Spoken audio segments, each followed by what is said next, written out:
Hati itu akan menjadi sehat manakala dia menemukan sesuatu yang bisa meyakinkan dia. Itu sehat. Orang itu akan bersikap sehat. Dia tidak ragu-ragu karena dia sudah menemukan sesuatu yang meyakinkan. Tapi dengan harapan yang bisa meyakinkan dia itu adalah sekaligus sebagai kebenaran.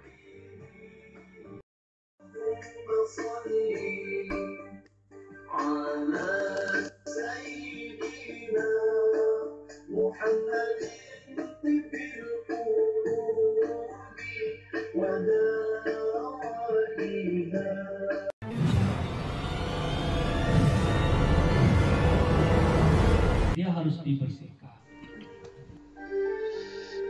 Assalamualaikum warahmatullahi wabarakatuh. Selamat berjumpa kembali bersama saya, dan di dalam kesempatan ini kembali kita akan membicarakan masalah hati yang sehat, kalbu yang sehat, terkait dengan program kita Khatam Al-Quran. Perlu kami sampaikan bahwa di dalam pembicaraan ini kami menggunakan satu kitab pegangan literatur, yaitu buku yang ditulis oleh Ibnu Taimiyah yang berjudul Tibbul Qulub. Saudara-saudara sekalian, sebagai pengawal kata, saya ingin memberitahukan bahwa sebetulnya hati itu sama seperti fisik juga keadaannya.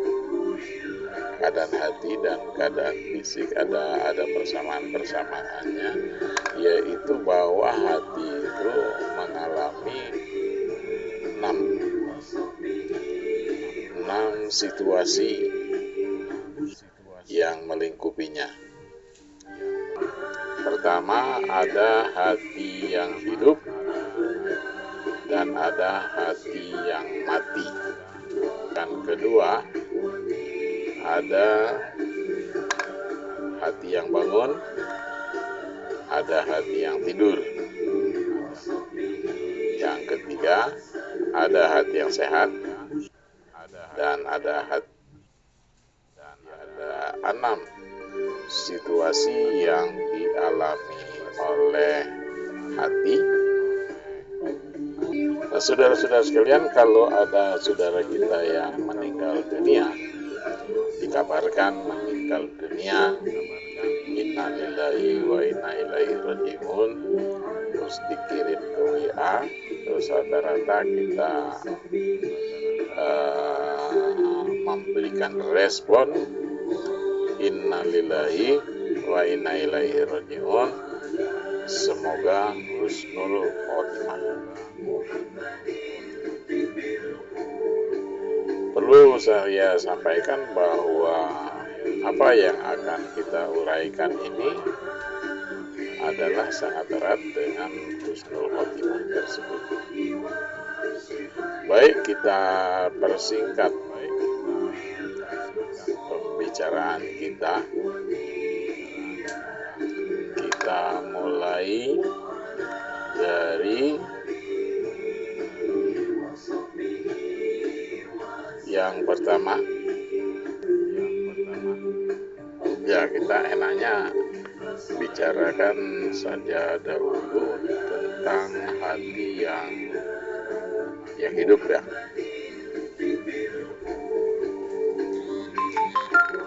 Saudara-saudara sekalian, hati yang hidup lawannya nanti adalah hati yang mati. Bahwa kita tandanya masih hidup manakala kita masih ingin menambah ilmu pengetahuan. Setelah kita tahu tentang sesuatu, kita ingin tambahkan pengetahuan kita yang lain. Ada satu bagian kita ketahui, kita ingin tambah bagian berikutnya. Semangat kita untuk menambah pengetahuan itu, nah itulah pertanda bahwa hati kita hidup. Tapi ketika hati kita tidak ingin menambah pengetahuan, ketika hati kita tidak ingin memiliki pengetahuan yang lebih luas lagi dan tidak berusaha menambah pengetahuan yang ada, maka berarti pengetahuan bahwa hati kita pada saat itu sudah tidak hidup lagi, sudah mati. Walaupun kalau hati yang mati barangkali besok bisa hidup gitu. Sesudah mati bisa hidup lagi barangkali kalau hati. Karena hati yang mati itu masih dibawa juga oleh yang punya. Jadi dengan demikian bisa berubah. Kalau dahulu hatinya mati, sekarang hidup. Jadi ciri-ciri bahwa hati itu hidup adalah keinginan kita untuk menambah pengetahuan. Kebalikannya hati yang mati itu sudah tidak pengen tahu lagi, dan memang dia tidak tahu apa-apa lagi, itu sudah mati hatinya. Sekarang hati yang, kalau tadi hati hidup dan hati yang mati, sekarang hati yang bangun dan hati yang tidur. Saudara-saudara, untuk mengetahui apakah hati kita sedang bangun atau hati kita sedang tidur, kita bisa ukur bahwa hati kita itu dikatakan bangun manakala kita selalu ingat dengan Allah. Seseorang itu selalu merasa diperhatikan oleh Allah, maka berarti dia sedang bangun. Merasa diperhatikan oleh Allah, maka berarti dia ingat dengan Allah. Ketika seseorang ingat dengan Allah, berarti hatinya bangun. Dan ingat dengan Allah itu menurut istilahnya itu adalah zikir. Zikrullah itu adalah mengingat Allah. Itu bangun.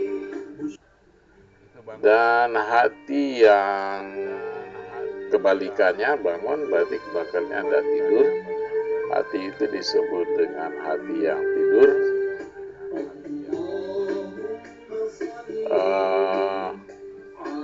Manakala dia lalai, dia merasa Allah tidak melihat ini, dengan perasaan bahwa Allah tidak memperhatikan dia, maka dia menjadi lalai. Kalau dia ingat pada Allah, dia tidak akan lalai dengan tugas-tugasnya, dengan kewajiban-kewajibannya. Tetapi ketika dia merasa bahwa Allah tidak memperhatikan dia, maka dengan demikian hatinya tidur. Dan kalau hatinya tidur, maka berarti dia melalaikan segala sesuatunya. Seseorang itu bisa saja menjadi lalai dengan beberapa kelalaian yang bertahap, tidak sekaligus lalai sebesar-besarnya, tetapi adalah lalai. Diawali umpamanya tidak sholat berjamaah 1 kali, dia pengen 2 kali, tidak berjamaah 2 kali, dia mau 3 kali, dan seterusnya. Lama-lama dia berulang-ulang, tidak mau. Sama saja dengan anak-anak juga. Kalau anak-anak kita itu bikin kesalahan, kita biarkan, dia bikin kesalahan lagi. Kalau kita biarkan 2 kali, dia akan bikin 3 kali, dan seterusnya. Pada akhirnya dia lalai. Dan pada saat dia selalu membuat kelalaian itu pertanda bahwa hatinya sudah mati. Kalau hatinya hidup, maka dia ingat bahwa dia punya tugas. Tetapi kalau hatinya mati, maka dia tidak ingat bahwa dia punya tugas. Ya namanya hatinya mati, ya gimana mau ingat. Sekarang pembicaraan kita alihkan ke yang 5 dan 6, hati yang sehat dan hati yang sakit ya.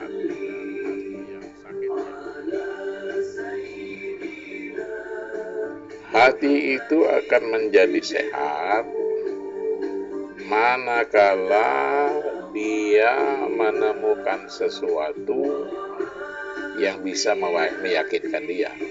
Itu sehat. Orang itu akan bersikap sehat. Dia tidak ragu-ragu karena dia sudah menemukan sesuatu yang meyakinkan. Tapi dengan harapan yang bisa meyakinkan dia itu adalah sekaligus sebagai kebenaran. Bila dia meyakini sesuatu yang keliru, maka dia juga akan tersesat. Dia tidak akan sehat. Jadi seseorang yang hatinya sehat, dia menemukan sesuatu yang meyakinkan dia. Dan sesuatu yang bisa meyakinkan dia itu tentu saja dengan upaya-upaya untuk didapatkan. Didukung oleh ilmu dan lain sebagainya tadi itu. Didukung oleh sikap-sikap bahwa dia selalu merasa diperhatikan oleh Allah, maka dia akan menemukan satu keyakinan, dan dia dengan keyakinan itu dia akan melakukan sesuatu dan orang tersebut sehat. Kebalikannya, orang yang tidak sehat itu, hati yang tidak sehat itu adalah hati yang ragu-ragu.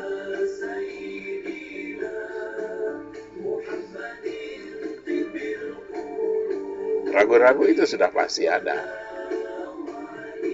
Ya nggak usah jauh-jauh, kita sholat juga sudah menemukan, kadang-kadang menemukan sesuatu yang meragukan.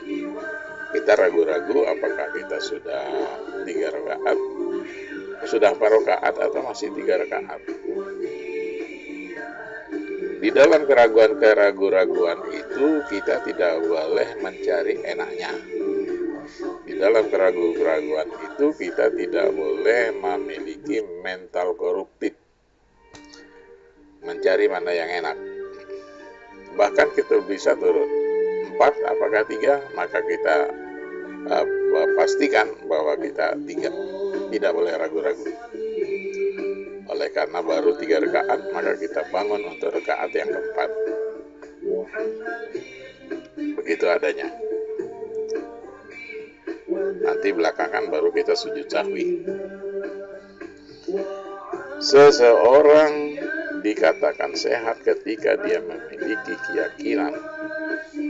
Dia mempunyai dasar untuk meyakini sesuatu, dan keyakinan itu sekaligus kebenaran, dan dia akan menjadi hati yang sakit manakala hidupnya penuh dengan keraguan-raguan. Dia menjadi ragu karena tidak ada sesuatu yang mampu meyakinkan dia tentang kebenaran sesuatu, dan diharapkan juga apa yang dia yakini itu sekaligus harus merupakan kebenaran itu sendiri.